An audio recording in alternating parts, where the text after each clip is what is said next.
PFI leader को लेकर सुनवाई होगी। कोर्ट सुन चुका है एनआईए की दलीलें। पीएफआई नौजवानों को शिद्दत पसंद बना रहा है। एनआईए का दावा है बीजेपी आरएसएस पीएफआई के निशाने पर थे। एनआईए की तरफ से कहा गया 2022 में पीएफआई के लीडरान की गिरफ्तारी हुई थी। मरकजी सरकार ने पीएफआई पर बैन लगा दिया था। तो अभी इसी मामले को लेकर पटियाला हाउस कोर्ट में बताया जा रहा है कि सुनवाई होने वाली है। ऐसे में देखना बेहद अहम होगा कि जो कोर्ट है वो इसको लेकर क्या कुछ तबसरा करती है। तो कोर्ट सुन चुका है एनआईए की दलीलें और पीएफआई नौजवानों को शिद्दत पसंद बना रहा था। ये एनआईए की तरफ से हवाला दिया गया है। बीजेपी आरएसएस पीएफआई के निशाने पर थे। एनआईए ने यह भी कहा कि बीजेपी आरएसएस पीएफआई के निशाने पर थे। 2022 में पीएफआई के लीडरान की गिरफ्तारी हुई थी और मरकजी सरकार ने पीएफआई पर बैन लगा दिया है। तो ऐसे में देखना बेहद अहम होगा कि आज इस पूरे मामले को लेकर किस तरह से तबसरा पटियाला हाउस कोर्ट की तरफ से किया जाता है। तो पीएफआई लीडरान को लेकर आज बड़ी सुनवाई होने वाली है और कोर्ट अब एनआईए की दलीलें भी सुन चुका है। इसी को लेकर और ज्यादा जानकारी हासिल करते हैं। अरविंद सिंह हमारे साथ जुड़ गए हैं। अरविंद, एनआईए की दलीलें भी कोर्ट सुन चुका है। ऐसे में आज देखना बेहद अहम होगा कि कोर्ट की तरफ से क्या कुछ स्टेटमेंट सामने आता है पीएफआई के लीडरान को लेकर।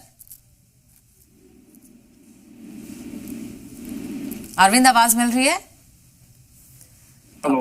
जी अरविंद, पीएफआई के लीडरान को लेकर आज बड़ी सुनवाई होने वाली है। एनआईए अपनी दलीलें पहले ही रख चुका है।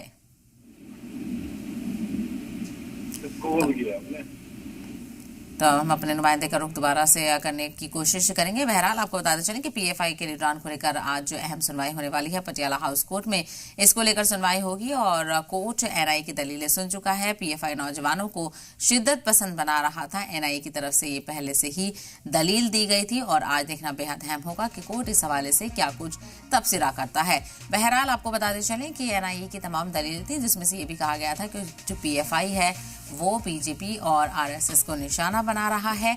और वहीं आपको बताते चलें कि 2022 में पीएफआई के लीडरान की गिरफ्तारी हुई थी और ऐसे में देखना बेहद अहम होगा कि क्या कोई राहत मिलती है या फिर इसी तरह से जो गिरफ्तारी है वो बरकरार रहती है। तो मरकजी सरकार ने पीएफआई पर बैन भी लगा दिया था, लेकिन अब लीडरान के हवाले से जो तस्वीर है वो किस तरह से साफ हो पाएगी और क्या कुछ इसमें आगे पेशरफ्त होगी, ये देखना बेहद अहम होगा। तो पीएफआई लीडरान पर आज बड़ी सुनवाई पटियाला हाउस कोर्ट में इस मामले को लेकर सुनवाई होने वाली है। हमारे नुमाइंदे अरविंद एक बार फिर से हमारे साथ जुड़ गए हैं। अरविंद, पीएफआई को लेकर आज अहम सुनवाई होने वाली है। इसको लेकर लगातार नजरें बनी हुई हैं और एनआईए अपनी कई दलीलें पेश कर चुका है। बिल्कुल, इस मामले में पीएफआई के जो 20 टॉप लीडर हैं उनके खिलाफ आरोप तय करने को लेकर के कोर्ट में सुनवाई चल रही है और इसी क्रम में पिछली बार एनआईए की तरफ से दलील रखी गई थी और एजेंसी की तरफ से कहा गया था कि ये संगठन देश में शरिया कानून को लागू करना चाहता है। इसका मकसद ये है कि देश में मुस्लिम समुदाय के जो लोग हैं उनको दूसरे धर्म के खिलाफ भड़काया जा सके, देश की मुख्य धारा से उनको अलग किया जा सके। और साथ में ये भी कहा गया था कि इसने अपने कैडर को सीरिया जैसे देश में भेजा है ताकि वो आईएसआईएस जैसे आतंकी जो संगठन है उनसे ट्रेनिंग लेने के बाद में भारत में आतंकी हमलों को अंजाम दे सके। साथ में ये भी बड़ा दावा किया गया था कि बीजेपी और आरएसएस के जो बड़े नेता हैं वो इसके टारगेट पर हैं। दरअसल 2022 में ये सारे नेताओं की गिरफ्तारी हुई थी और एनआईए चाहता है कि इनके खिलाफ संगीन धाराओं में आरोप तय हो और यही वजह है कि ये सारी दलीलें पिछली बार कोर्ट के सामने रखी गई थी।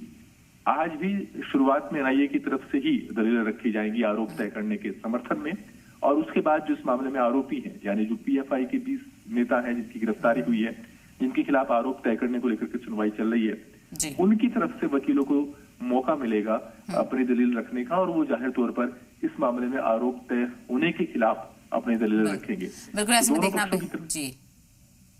दोनों पक्षों की तरफ से आज दलील रखे जाने की उम्मीद। बिल्कुल, ऐसे में देखना बेहद अहम होगा कि दोनों पक्षों की तरफ से क्या कुछ और दलीलें रखी जाती हैं, इस पर नजर आएगी। अरविंद, तफसील के लिए आपका बेहद शुक्रिया।